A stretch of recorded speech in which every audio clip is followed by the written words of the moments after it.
kama inavyosema hadithi ya Bwana Mtume sallallahu alayhi wa alihi wasallam kwamba ikikubaliwa swala basi yatakubaliwa mengine, na ikikataliwa swala basi mengine nayo pia yatakataliwa.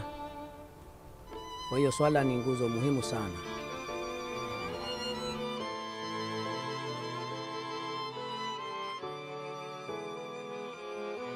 Zile nyingine, kwa mfano kama umeswali alafu hukutoa zaka, itakuwa huna uwezo wa kutoa zaka, bado haujakuwa kwenye makosa. Au unaweza kuwa unaswali lakini huna uwezo wa kufunga, mgonjwa. Una swali lakini huna uwezo wa kuhiji.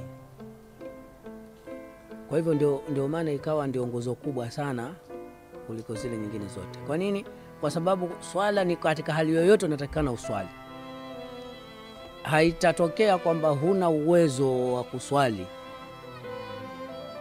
ukasamehewa kwamba sasa usiswali.